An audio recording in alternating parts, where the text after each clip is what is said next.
یہ بتائیے گا کہ اس وقت سب سے پہلے تو مختلف خبریں آئی تھیں، سب سے پہلے یہ بتائیں کہ اس وقت اے جے کے کی صورتحال ہے کیا؟ جو وہاں پر ہڑتال کا بتایا گیا، سڑکیں بند ہیں، اس حوالے سے خبریں آئیں، اس وقت کیا صورتحال ہے وہاں پہ؟ بسم اللہ الرحمن الرحیم۔ سب سے پہلے آپ کے تمام ناظرین کو السلام علیکم۔ دیکھیں جی، کشمیر میں الحمدللہ جمہوری روایات بہت مضبوط ہیں، اور کشمیر جو موجودہ حکومت ہے اس نے عوام کو پورا جمہوری حق جو ہے نا وہ دے رکھا ہے۔ ہماری جو ہے نا 2 پالیسی گائیڈ لائن ہے کہ دلیل ہماری طاقت ہے اور ڈائلاگ ہمارا ہتھیار ہے۔ ہم اسی پالیسی گائیڈ لائن کے تحت الحمدللہ کام کر رہے ہیں۔ اس وقت جو صورتحال ہے وہ 2 ایشوز تھے ہماری عوامی ایکشن کمیٹی کے کہ جی ہمارے قیدیوں کو رہا کیا جائے، ان قیدیوں کو جو صدارتی آرڈیننس کے نفاذ کے بعد گرفتار ہوئے تھے۔ تو اس کے بعد جب سپریم کورٹ کا آرڈر آیا کہ یہ صدارتی آرڈیننس جو ہے نا اس کو سسپینڈ کیا جاتا ہے، تو اس کے بعد گورنمنٹ نے سپریم کورٹ کے احترام میں گزشتہ 2 دنوں میں جتنے بھی مظاہرے ہوئے، جو بھی جو ہے نا اسمبلی ہوئی پبلک کی، اس میں کہیں پر بھی کسی قسم کی کوئی گرفتاری نہیں کی، اور اس دوران 2 سیشن ہمارے مذاکرات کے ہوئے۔ ہمارا موقف یہ تھا کہ قیدیوں کی رہائی کے لیے جو پروسیس قانونی طریقہ کار موجود ہے اس میں آپ تشریف لے آئیں، ہم بالکل رکاوٹ نہیں ڈالیں گی۔ گورنمنٹ ان قیدیوں کی رہائی میں کوئی رکاوٹ نہیں ڈالے گی جو صدارتی آرڈیننس کے تحت گرفتار ہوئے۔ اور ہمارا آرڈیننس کے بارے میں یہ موقف تھا کہ ہم پر یہ ایک بات کی جاتی ہے کہ جی یہ آرڈیننس جلد بازی میں لایا گیا ہے، تو ہم اس کو اب جلد بازی میں ختم نہیں کرنا چاہتے۔ ہم نے ایک وسیع البنیاد مشاورتی کمیٹی بنائی جس میں میڈیا کے حضرات بھی ہیں، گورنمنٹ کے وزراء بھی ہیں، تمام سیاسی زعماء بھی ہیں، مذہبی شخصیات بھی، اور سول سوسائٹی کے لوگ بھی، اور خود یہ ہمارے جو احتجاجی دوست ہیں یہ بھی اس میں۔ ہم نے کہا وسیع البنیاد مشاورتی کمیٹی بن جائے، وہ اس کے مثبت اور منفی نتائج پر بات کر لے، لیکن پیر مظہر صاحب یہ بتائیں کہ وہ جو سفارشات کریں گے ہم اس کے مطابق معاملہ یکسو کریں۔ ٹھیک ہے، لیکن پیر مظہر صاحب یہ بتائیں کہ یہ جو صدارتی آرڈیننس جاری ہوا، حکومت نے کیوں ضرورت محسوس کی کہ یہ آرڈیننس جو ہے وہ ہونا چاہیے؟ اس پہ کوئی پہلے مشاورت ہو رہی تھی یا یہ سڈنلی آپ سمجھتے ہیں کہ یہ فیصلہ ہوا ہے؟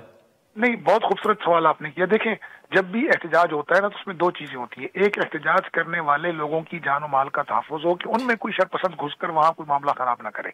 دوسری چیز یہ ہوتی ہے کہ احتجاج سے جو لوگ متاثر ہوتے ہیں، بیمار ہیں، مسافر ہیں، ان کا ایک طریقہ کار ہو۔ تو مہذب قوم میں جو ایک طریقہ کار ہے کہ احتجاج ایک مخصوص جگہ پہ ہونا چاہیے، احتجاج ریکارڈ کرانے کے لیے پہلے سے انتظامیہ کو اطلاع ہونی چاہیے، اس کے تحت یہ آرڈیننس لایا گیا تھا تاکہ کشمیر کا جو ایک ماحول ہے خاص قسم کا، اور یہاں اویئرنیس بہت اچھی ہے، لیکن اس پہ ہمارے بعض لوگوں کا نقطہ نظر تھا کہ یہ مفید نہیں ہے، اسی لیے ہم نے اس براڈ بیسس کمیٹی بنا دی۔ آپ دیکھیں نا گورنمنٹ کی نیکی نہیں کہ آج گورنمنٹ کے 5 وزراء وہیں اجتماع میں لال چوک پر چلے گئے اور وہیں بیٹھ کر ان سے مذاکرات کیے اور ان کو کہا کہ دیکھیں پروسیس پورا کر لیں، چنانچہ وہ تھانے تشریف لائے اور انہوں نے مچل کے بھرے، ہم نے فوراً قیدی رہا کر نہیں۔ لیکن پیر مظہر صاحب آپ نے دیکھا ہوگا کہ ایون اسلام آباد کے اندر پارلیمنٹ کے سامنے ڈی چوک پر مختلف محکموں کے جو ملازمین ہیں وہ احتجاج بھی کرتے ہیں۔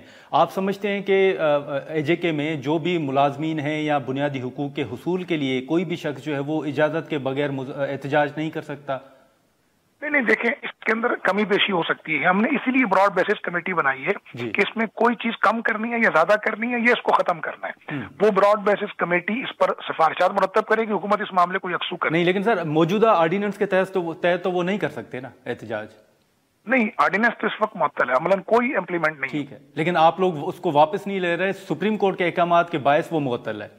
جی معطل ہے، اور ہم اس کو جو ہے نا ہم نے بتا دیا کہ ہم وسیع البنیاد مشاورتی کمیٹیاں بنا چکے ہیں، اور اس پر ہم دیکھیں نیک نیتی تھی کہ آج ہم نے تمام وہ قیدی مظفر آباد کے رہا کر دیے، جیسے ہی انہوں نے سائن کیا، پروسیس پورا کیا، ہم نے فوراً رہا کر دیے۔ اگر گورنمنٹ اپنی انا اور ضد پر نہیں ہوتی، گورنمنٹ نے صرف اپنی رٹ بحال رکھنی ہوتی ہے، کیونکہ ریاست کے اندر مختلف المذاہب، مختلف الخیال، مختلف الفکر لوگ رہتے ہیں، ان تمام کو نظام کے ساتھ چلانے کے لیے گورنمنٹ رٹ بحال کرتی ہے، انا اور ضد کا شکار نہیں ہوتی۔